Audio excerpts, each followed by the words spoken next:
So happy Easter. Glad that you guys have all risen and come in here today to see us. I'm going to try to limit those jokes as much as I can. And this is an important day for a lot of different reasons. Now, one of the things that I have said more than once is that every story in Scripture is historical, metaphorical, and metaphysical. So they have different meanings. And sometimes the ones that are particularly metaphorical might not be that historically accurate. And it's really easy, first of all, for the scholars to get wrapped around the axle on what that actually meant. And then there can also be huge arguments about the significance about something that was supposed to be a story, to explain something to begin with. As an example, there's the talk today is called The Value of Parables. And it actually started out with a thing in Matthew 13, where it says, "The same day Jesus went out of the house and sat by the seaside, and great multitudes were gathered together unto him." Means they gathered around. Unto just makes it seem that much more spiritual. "So that he went into a ship and sat, and the whole multitude stood on the shore. And he spake many things unto them in parables, saying, Behold, a sower went forth to sow, and when he sowed, some seeds fell by the wayside, and the fowls came and devoured them up. Some fell upon stony places where they had not much earth, and forthwith they sprung up because they had no deepness of earth, and when the sun was up they were scorched, and because they had no root they withered away. And some fell among thorns, and the thorns sprung up and choked them. But other fell into good ground and brought forth fruit, some 100-fold, some 60-fold, some 30-fold. Who hath ears to hear, let him hear." And if you think about that, there's a lot of depth and richness to that story. It's about what are we planting and where are we planting it. Or it's about this guy who's sowing seeds and it has nothing to do with you. It's just a historical story. But actually Jesus said that was a parable, which of course brought the disciples to say, "Why speakest thou unto them in parables?" I've actually just reread Lamb, which is a very funny book by Christopher Moore. Lamb is the gospel according to Biff, Christ's childhood friend, who was the other disciple who wasn't there, who accompanied him through all of this. And it's hysterically funny, it's completely sacrilegious, and it's historically accurate. But in Biff's terminology, it's, why do you keep on telling these stories? Instead of, why speakest thou unto them in parables? And Jesus answered, "Because it is given unto you to know the mysteries of the kingdom of heaven, but to them it is not given. For whosoever hath, to him shall be given, and he shall have more abundance. But whosoever hath not, from him shall be taken away even that he hath. Therefore I speak to them in parables, because seeing they see not, hearing they hear not, neither do they understand." So the value of a parable is if somebody isn't ready to understand the meaning of the story, you can tell them the story and hopefully they'll get a little bit of insight into what's going on as far as what the story is concerned. I sometimes like to imagine how somebody living in, I don't know, let's say the 5th century, who had a brilliant insight and knew how to create a jet engine, would try to explain that in the language and the framework of the time. There's nothing wrong with that person's genius. They know, they see, they got the whole gestalt there, but how do you tell somebody else? I think a lot of parables are about really advanced genius level intelligence having an idea that's so far ahead of the curve that we don't have any way of explaining it. It is possible that thousands of years ago, the story of the Big Bang might be told as, in the beginning there was darkness and void, and God said, "Let there be light." Okay, there's a little bit of detail about the singularity, the expanding nature of the universe, and the redshift, and all the rest of that we've now come to understand, and probably a whole bunch more that we can still add to our knowledge there. But if that insight has been the same all the way through, what's catching up is the language for it. Those of us who hearing cannot hear and seeing cannot see, we have the story, and maybe now we're able to fill in some of those blanks as we move forward and expand a little bit more. It's not limited to Christianity. From Hinduism, Ramakrishna Paramahamsa, who was a great storyteller, told the parable of the frog in the well. The frog lived in a well and had lived there for a long time. He was born and brought up there. Moreover, it was a small little frog. Interesting, both small and little. One day, another frog that lived in the sea came upon the frog. The frog of the well asked the newcomer, "Whence are you?" The frog of the sea replied, "I am from the sea." The frog of the well questioned, "The sea, how big is that?" The frog of the sea said, "It is very big." The frog of the well stretched its legs and questioned, "Ah, is your sea so big?" The frog of the sea said, "Oh, it's much bigger."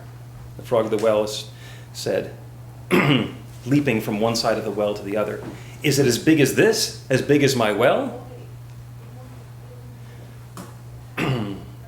"My friend," said the frog of the sea, "how can you compare your sea with your well?" The frog of the well asserted, "No, there can never be anything bigger than my well. Indeed, nothing can be bigger than this. This fellow is a liar. He must be turned out."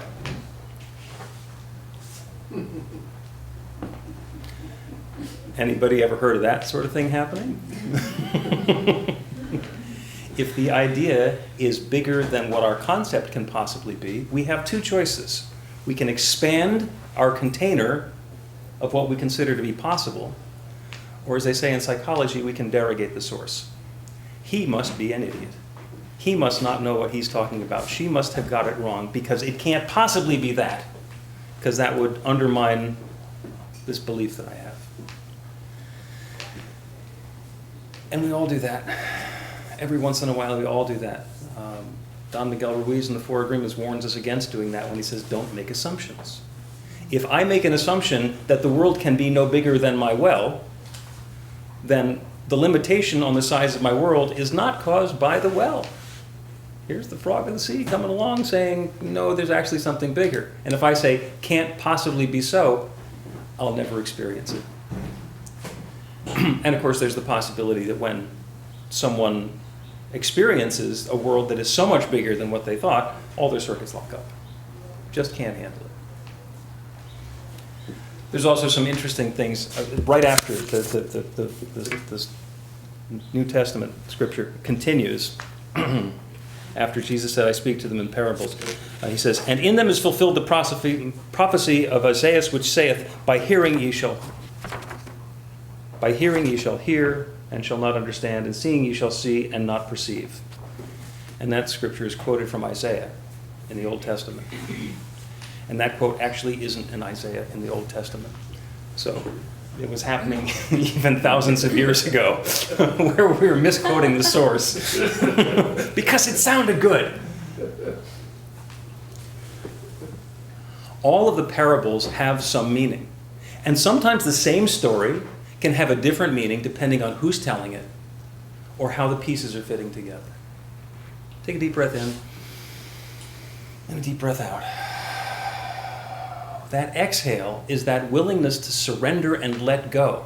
If we just inhale and want to hold on to that breath as long as possible, because that's the one that's worked for us up until now, we miss the opportunity to let go and let in something new. It's an especially powerful story on Easter, because in so many ways, that's the crucifixion resurrection story. I love the dialogue. There are 2 points that sometimes get made by Christians as it comes up on Easter time. I've had protests and heard of angry mobs just bitterly complaining about the Jews killed Christ. And then, of course, you say, well, why is it called Good Friday? And the reason it's called Good Friday is because without that crucifixion, there would be no possibility for resurrection. It's Good Friday because that event, which, by the way, was probably not that comfortable for Jesus himself, made way for that new birth, that new life, that new idea to come into the world. Now, this may have happened to you at some point in your life, where there's something that seemed to have been going along really well, and then it came to an end, and all of our physical, emotional, mental being wants to hold on to what used to be there, not want to let go of it. But it is only by letting go of what has led us up until this moment that we can open ourselves to the next one. But I don't want to. Yeah, I know. I don't want to. And you know what that I don't want to is called? It's called grieving. because we don't want to let go of what's led us up until now. Some of those experiences are small things, graduating from elementary school, or any of those other transitional events that have happened along the course of your life. When I got out of high school, I realized that I didn't have to go to school anymore. I was done. I was going to go to college, but when I got done with college, it's like, now what do I do? I have done this every year for the last 20-something years, and now what do I do? So it was a transition. It was a time to move on to whatever was going to be next in my life. And some of them are joyous and lots of fun. Okay? People get married, and they're giving up being single, but they like that. And other transitions are not so comfortable or understandable, and yet they each wind up being turning points in our lives. There's some more wonderful scripture. It's called Curly's Law. Remember the movie City Slickers with Jack Palance and Billy Crystal? And Jack Palance says, "There's one thing." Actually, I wrote it down. I brought the printout of this because the interaction was great. He says, "Do you know what the secret of life is? This."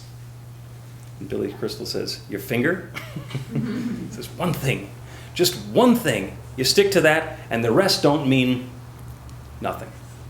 He didn't actually say nothing. Billy Crystal's character says, "But what's the one thing?" And Curly says, "That's what you have to find out."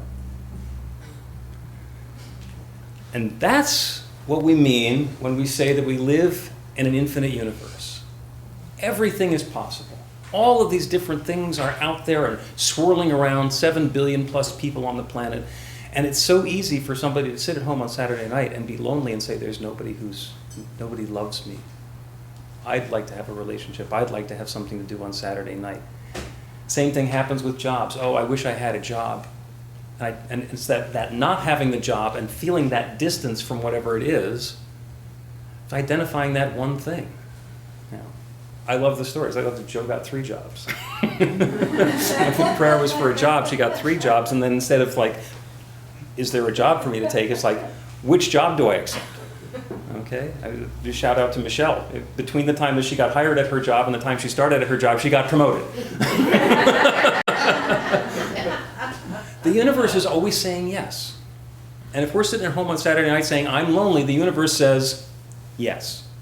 And if we sit at home, even if we're at home by ourselves on Saturday night saying, "I have my perfect relationship and that perfect combination of experiences is on its way to me now," then we open ourselves up to that possibility. And when the answer is yes, it may show up instantaneously. The phone rings, "Hey, a bunch of us are going out. You want to go along? And by the way, there's somebody I'd really like you to meet." It happens that quickly. Or it might take some period of time. It's, as Jesus was saying, it's where we're planting the seeds. He didn't even say anything about what kind of seeds we're planting. What's going to grow is whatever seeds we're planting. But we need to be attentive to the soil that we're planting them in. If we are planting those seeds in the soil of our disbelief, then what is going to be growing is our disbelief. We're going to wind up scattering the seeds on the rocks. Which is not a metaphor for planting, it's a metaphor for feeding birds. And there's nothing wrong with that. Birds got to eat. But if you're feeding the birds with the expectation that you're going to have cantaloupe, it's different. It's different. So it's about being in balance and harmony, and what's the intention that you're setting, and what's the story that you're telling. So there's kind of the value of parables. And by the way, you get to tell the story in whatever framework you want to. In fact, different people tell the same story in different ways. Anybody familiar with the Battle of Manassas? Yeah, it was the first significant battle of the Civil War. You might have heard of it as the Battle of Bull Run. Yeah. You know who called it the Battle of Manassas? The Confederates. Okay? The winners got to write the history books, so the Battle of Manassas is now a footnote. But for the people who are involved there, it's still the Battle of Manassas. We can tell the story however it is that we want to tell the story, and understand as we're telling the story that the story may or may not be true. And even if it is true, it may or may not be the entire truth. The story that we think is a historical, factual account may in fact be a parable. The great philosopher and stand-up comedian, Stephen Wright, I love quoting Stephen Wright, said, among other things, "I have a life-size map of the universe," which of course is the universe. But in order to tell that story, it needs to be life-sized. If you're going to tell your impression of that story, if you're going to condense it down so somebody didn't need to be there for your entire life to understand exactly what was going on for you throughout the entire thing, you're going to leave some parts out. You're going to put in a perspective, you're going to put in whatever your agenda is, whether you want to or not, and that becomes the story the way that you're telling it. Manassas, Bull Run. Same thing, maybe not, maybe different.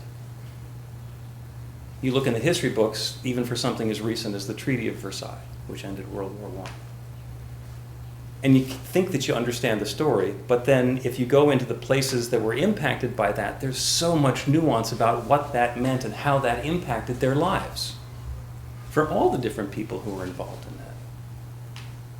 It was peace. It set up World War II. Who knows? If you have a life-size map, then you can get to live through every moment, but if you're studying somebody else's map, you're not living your own life. So what we're doing in the parables is trying to deepen our understanding of an idea, of a gestalt, of that guidance that we're getting, and whether it's going to be some very well-known parable from Scripture or something from a Billy Crystal movie, there are ways that we can take input from all of that stuff about what's next in our lives. So the value of parables partly is in the parable, but the true value of parables is in what we're taking out of them. How did this affect me? How did this move me? How did this change me? We're teaching the Beyond Limits class now, and I love doing that because every time I teach the Beyond Limits class, I learn something new. The questions that are coming from the students, the stuff that's coming up inside of me. The practical prayer workshop is awesome. We do it probably somewhere between 2 and 4 times a year. And there are exercises in there that I've done a dozen times. And sometimes this is the same story I've always told, and sometimes there's something new, some different perspective that's come along. And I get to do 2 things there. First of all, I get to notice what's new, and then I get to notice what's changed in me to allow that newness to come in. So if you go out today and you go on an Easter egg hunt, or you go out to brunch, or you have some sort of a typical Easter celebration, or whatever it is that you're doing, if you don't celebrate Easter at all, if you're just going to do your usual Sunday thing, celebrate the moment. Celebrate the day. You're doing fun things today? Lane is not doing fun things, but she's going to have fun doing them anyway. She said, why don't we do fun things at church? It's all about your perspective. That's right. That's right. And you are, because there's Rice Krispie treats. That's right. There's always an opportunity to open ourselves to something new. There's a gift in the situation somehow. Whether it's something that we've been looking for a long time and we can't wait to get up here and tell a prayer work story about how cool this new experience is in our life, or to be able to finally let go of something that has been sticking to us like gum on our shoe or causing pain for us for some period of time. Just that change that gets to happen as we open ourselves to whatever is new. So my wish for you today, as you celebrate this Easter, is that you find that joyous way to even maybe just a little bit more, to surrender or let go of whatever it was that was before that might have been holding you back. To do that, exhale. And resurrect yourself into whatever is that next new and wonderful and joyous experience. Because you are that bright light of God's love, and you deserve every last bit of it. So it is. Namaste. Namaste.